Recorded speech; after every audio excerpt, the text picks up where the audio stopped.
Party की तरफ से, मैं अपने कांग्रेस परिवार की तरफ से आप सबका मैं स्वागत करता हूं, अभिनंदन करता हूं।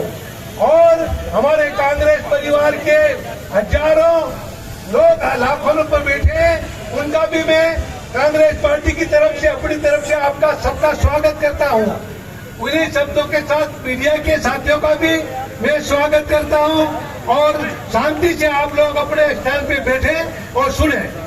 भाइयों, आज ऐतिहासिक सभा हमारे झाबुआ नगर के बस स्टैंड के ऊपर हो रही है। उसमें सभी हमारे अलियाजपुर, झाबुआ और रतलाम जिले के शानदार जानदार कांग्रेस के नेता, कार्यकर्ता और माताएं बहनें सब यहाँ पर आए हैं। तो मैं सबका स्वागत करता हूँ, वेलकम करता हूँ। इन्हीं शब्दों के साथ आपसे अनुरोध करता हूँ कि क्योंकि कांग्रेस का चुनाव 13 मई को होने वाला है, 13 मई को होने वाला है, तो 13 मई भूल गए, 13 मई तो भाई काम करना पड़ेगा, मेहनत करना पड़ेगा, इतना भाजपा की सुपड़ा सब होगा। तो साथियों, आज हमारे बीच में प्रदेश अध्यक्ष जीतू भाई भी आए हैं, हमारे माननीय राज्यसभा सांसद और हाई कोर्ट, सुप्रीम कोर्ट के सबसे बड़े हमारे वकील और कांग्रेस पार्टी का नायक हमारे बीच में विवेक तनखा साहब और हमारे बाला भाई और हमारे सभी नेता लोग, सभी नेता बैठे, सबका मैं वेलकम करता हूँ, स्वागत करता हूँ। क्योंकि समय कम है और आज यहाँ पर पूर्व वक्ताओं ने बहुत सारी बातें आपके सामने रखी है। क्योंकि आप सब कांग्रेस के वजनदार नेता आज आए हैं, तो आपको ये सारी बातें गांठ बांध के जाना है। 13 मई को आप कमर कस के काम करें और ऐसा काम करें, अलियाजपुर, झाबुआ, रतलाम एक तरफा कांग्रेस के झोली में, कांग्रेस के पंजे के सामने बटन दबाने का ही काम करें। ये आप लोग ने जब लग गए, एक इतिहास बन जाएगा, एक इतिहास बन जाएगा। क्योंकि कांग्रेस पार्टी ने मुझे कहा 5 बार और 2 बार उसमें पूरा दिल्ली में मंत्री बनने का, मध्य प्रदेश में मंत्री बनकर रहने का, और यहाँ पे हमारे झाबुआ, अलियाजपुर और रतलाम जिले ने मुझे आशीर्वाद देके हमेशा जिताते रहे। और ये मेरा आखिरी चुनाव है।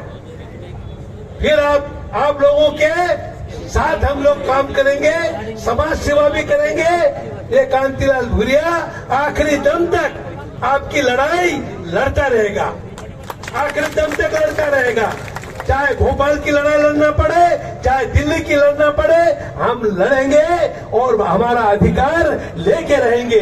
चाहे किसानों का अधिकार, नौजवानों का अधिकार, महिलाओं का अधिकार और हमारे पुलिस वालों का अधिकार, सबकी लड़ाई कांतिलाल भूरिया लड़ेगा।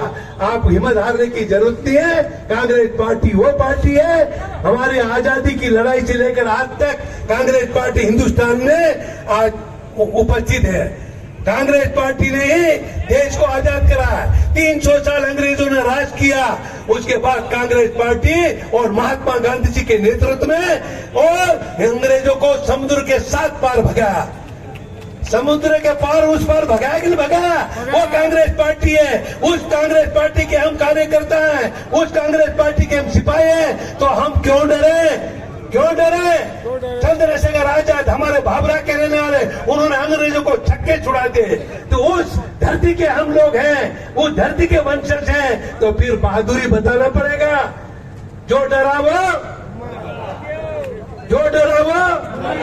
मरा, तो डरना नहीं, डरना नहीं। जो डरे नहीं तो फिर मरने का सवाल ही नहीं। तो ये सब सारी चीजें आपको करना है। कांतिलाल भूरिया जब से मैंने होश में आया, तब से स्कूल में पढ़ता तब भी कांग्रेस की झंडा लेके हम घूमते रहे, कॉलेज में पढ़ते थे तो भी कांग्रेस का झंडा ऊपर लेके लड़ते रहे। और पढ़ते पढ़ते और थानला से मुझे टिकट मिली और वहां से भी एमएलए बन के मैं भोपाल गया। आज अर्जुन सिंह इस दुनिया में नहीं है हमारे, उन्होंने पहले बार जीता, मंत्रिमंडल में मेरे को लिया और मैंने प्रण कर रखा था कि मैं जब भी सरकार में आऊं जब भी मंत्री बनूं तो सबसे पहले मैं हमारे आदिवासी भाई, किसान, मजदूर, नौजवान, महिलाएं और हमारे आदिवासी, गैर आदिवासी भाइयों की लड़ाई लड़ूंगा। ये मैंने प्रण किया था। मैं लड़ाई लड़ूंगा और उनको हक दिलवाऊंगा, जल जमीन जंगल का, उसकी लड़ाई मैंने लड़ी। चाहे जमीन की बात हो, हमने जगह जगह से लोगों को पट्टा दिलवाया, फॉरेस्ट एक्ट बनवाया, जंगल का कानून बना के हमने कहा जितने भी जंगल की जमीन पे किसान हमारे, आदिवासी हमारे जो कब्जा है उनको कोई हटाएगा नहीं। सबको हमने पट्टा दिलवाया कि नहीं दिलवाया? सबको पट्टा दिलवाया, मालिक बनाया। ये कांग्रेस पार्टी और कांतिलाल भूरिया ने, क्योंकि मैं ट्राइबल वेलफेयर मिनिस्टर था तो मेरे कानून बनवाया कि जो जमीन पे बैठा वो हटेगा नहीं, वो वही तो पट्टा दिलवाया। वो हमने लड़ाई लड़ी है, वो लड़ाई लड़ी है। हमारे नौजवानों को हमने अपने पैर पे, नहीं तो पहले हमारे नौजवान पढ़ लिख के, बेचारे पढ़ लिख के क्या करेंगे, बेचारों चपरासी नौकरी नहीं मिलती थी। फिर भी जब सरकार पे आते ही हमने 8वीं तक को मास्टर बनाया, 8वीं क्लास तक तो मास्टर बनाया, थानेदार बनाया और डीओ बनाया, आपका इंजीनियर बनाया और थानेदार बनाया। वो काम हमने पहले आते हमने किया ताकि सबको सम्मान के साथ जीने का और काम करने का अधिकार दिलाने का हम लोगों ने काम किया। उसी तरह से हमने हर तरह से हमारे नौजवानों को रोजगार देने की बात की और हमारे सभी लोगों को न्याय।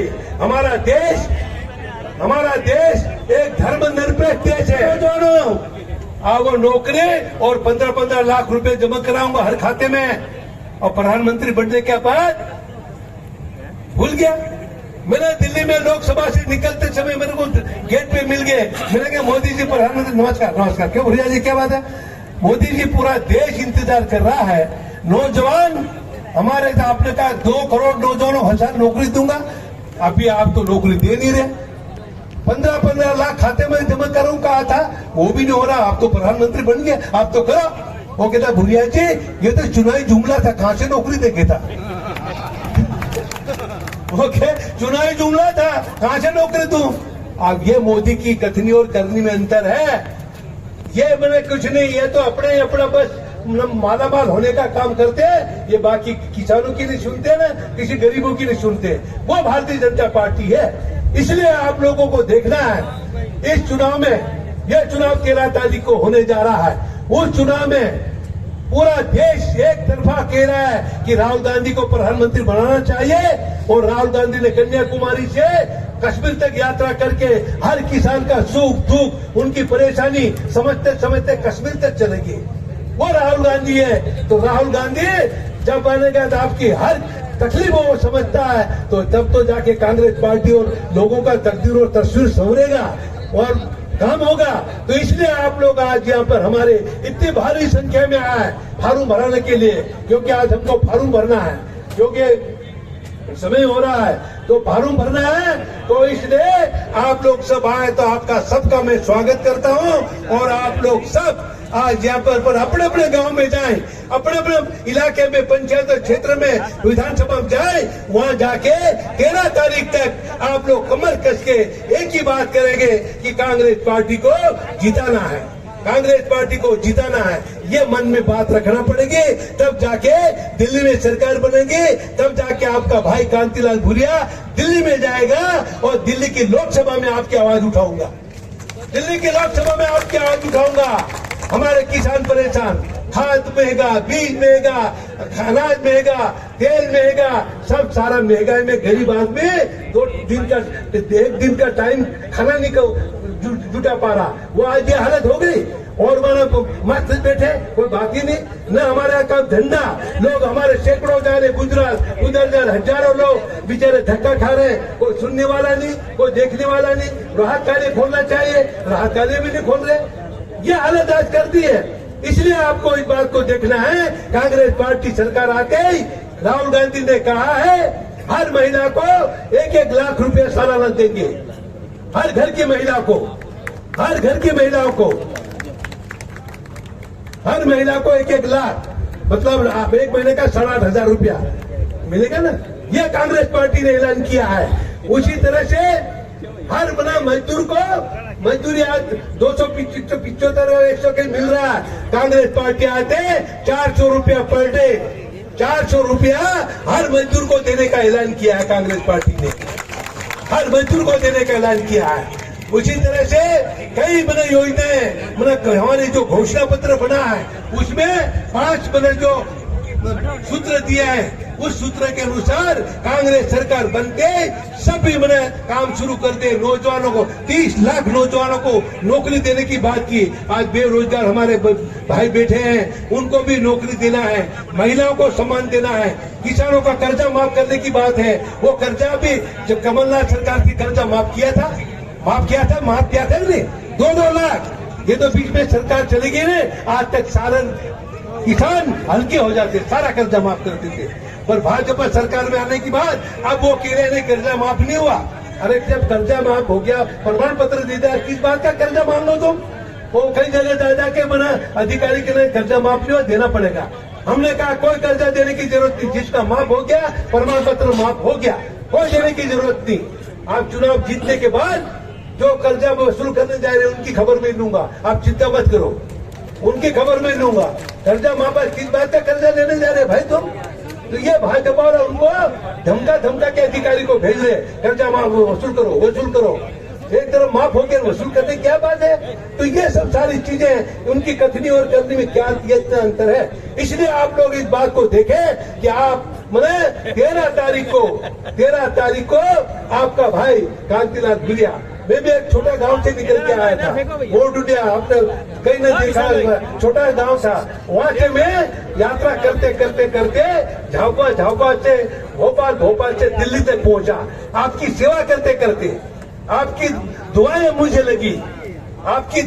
लगी, तब जाके दिल्ली तक में एक साधारण परिवार का एक लड़का दिल्ली तक जा सकता क्या? जा सकता है? तो ये सब आपकी दुआएं काम आई। कांतिलाल भूरिया को एक ढाल बन के और आपकी सेवा के लिए भोपाल में मंत्री, दिल्ली में मंत्री, और हमने इस बात को अपने समझ के हमने जो हो सकता है, मैंने किसानों के लिए बात करी। कृषि मंत्री था, मैंने भाव ऊपर रखा था, कृषि मंत्री ने भाव ऊपर, किसानों